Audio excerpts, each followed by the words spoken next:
Jadi sampai hari ini belum ada pemutusan jual beli. Kalau sepihak itu nggak berarti dong, karena kesepakatan jual belinya berdua. Tak kala ada pemutusan jual beli juga harus berdua. Itu statement saya sebagai seorang pembeli. Sampai hari ini saya sebagai seorang pembeli yang belum memutuskan jual beli dengan pihak ahli waris. Karena kesepakatan itu baru sepihak dibatalkan dan tidak pernah konfirmasi dengan kita.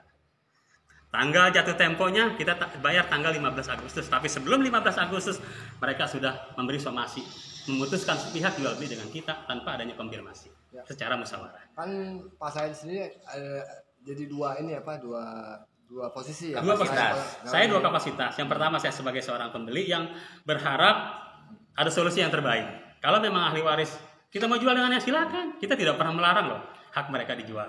Ya, tapi selesaikan dulu permasalahan dengan saya.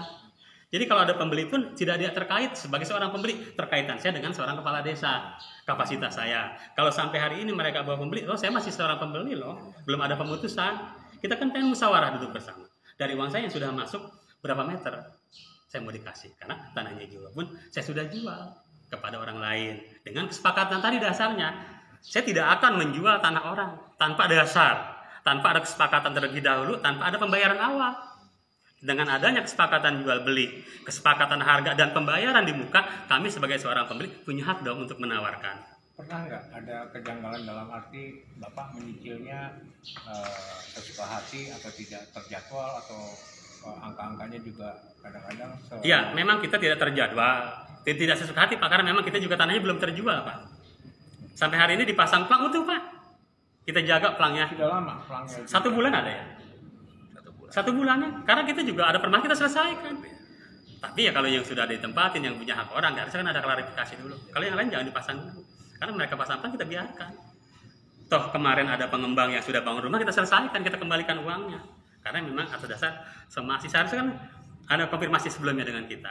Kalau memang pada hari ini saya tidak mampu membayar, boleh. Karena kesepakatan jual beli saya hari ini tanggal 15 Agustus. Jadi Pak Kades disomasi sebagai penjual atau sebagai pembeli? Sebagai pembeli dan juga sebagai kepala desa. Kapasitas saya ada 2 yang berikan saya jawaban. Yang pertama sebagai kepala desa saya menerangkan. Sebagai pembeli saya melakukan pembayaran dan kesepakatan yang sudah disepakati oleh 2 belah pihak. Seperti itu Pak.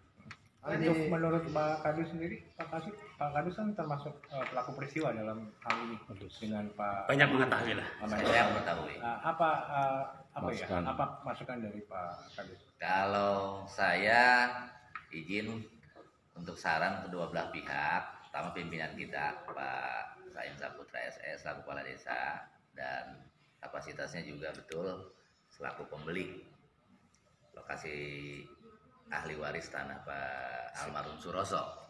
Jadi dari beberapa bidang yang ada itu memang terjadi tumpang tindih. Jadi jauh sebelum Pak Saim menjabat, apa yang disampaikan lewat di media sosial YouTube, jadi kan ada pengakuan bahwa lahan dia kurang lebih di M10 itu luasnya 2,5 hektar. Tapi terlepas dari legalitas yang tercantum di situ, di lapangannya sih itu Pak ada terjadi sudah lama, ada tumpang tindih. Kan ada instansi yang terkait, bisa melayangkan surat ke BPN atau menggugat ke pengadilan kan gitu Pak. Jadi kalau tidak bisa serta-merta kepala desa yang ada di Cidokom, baik sebelum Pak Said, jauh sebelum era pembelian tanah tersebut gitu kan. Artinya kalau urusan tanah kan urusannya riskan Pak. Apalagi kita juga ada pembelian dia yang belum lahir tahun 74 itu kan surat gitu kurang lebihnya. Jadi ada gambar yang muncul, apakah dulu mungkin sertifikatnya itu muncul karena apa gambarnya kan begitu, klaim-klaim itu.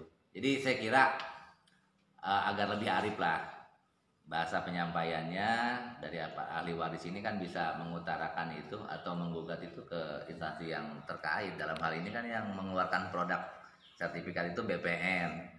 Nah dari BPN mungkin dia juga bisa mengajukan ke pengadilan kan gitu. Kalau sampai lokasi sekarang dimiliki oleh Darunaja, oleh pihak lain di luar yang ada dari keluarga Pak Suroso, kan dia bisa menyampaikannya secara jalur hukum yang benar gitu. Jadi harapan saya itu agar permasalahan ini cepat selesai, agar bisa restoratif justice-nya lah diutamakan gitu. Ya Pak ya. Jadi seperti itu kurang lebihnya mediasi yang selama ini Pak Lurah sudah lakukan, kewajiban yang sudah dilakukan, biar ketemu titik temunya, permasalahan juga selesai kan gitu. Semuanya diawali dengan kebaikan kok. Awalnya jual beli itu kan saling tolong menolong Pak. Walaupun semuanya lahan itu memang tidak clean, Pak Lurah tahu, tapi kan Pak Lurah juga tidak memohon seperti itu, mau berlaku selaku pembeli gitu loh. Cuma kan tahapannya perlu waktu dan proses.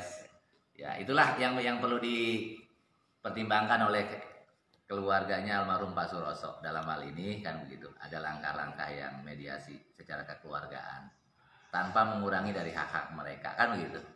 Saya kira demikian tambahan dari saya. Dengan pasal apa? Saya Pak Supriyadi, Kepala Dusun 2 Desa Cidokom. Yang saya dengar nih, Cidokom itu sekarang udah mulai bergejolak dalam perekonomiannya, dalam arti sudah mulai membaik. Tumbuh gitu. Selama Bapak menjabat di Cidokom ini, apa yang pernah Bapak lakukan sehingga beberapa investor atau beberapa pengembang atau beberapa kegiatan ekonominya sudah mulai bagus lah? Baik, terima kasih. Itu harapan kita, Pak. Harapan kita bagaimana sebagai seorang kepala desa ini bisa memajukan desanya dari segala sektor, terutama di bidang perekonomian. Dan alhamdulillah selama saya menjabat banyak investor yang datang. Apa yang tadi dipertanyakan, saya memberikan kemudahan kepada investor yang datang maupun pengembang. Jadi tidak pernah mempersulit, gelar merah duduknya bersama.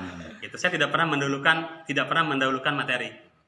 Artinya duduk bersama, apa yang saya bisa bantu. Karena dengan datangnya pengembang investor membangun perumahan di desa saya, itu adalah satu upaya ya dalam rangka membangun desa ini. Turut serta mereka membangun desa ini. Tadinya lahan itu kumuh, tidur, dengan adanya pengembang jadi tertata dengan rapi. Artinya upaya kami tidak pernah mempersulit pengembang dan investor yang datang ke Cidokom dalam rangka mengembangkan usaha dan pemikiran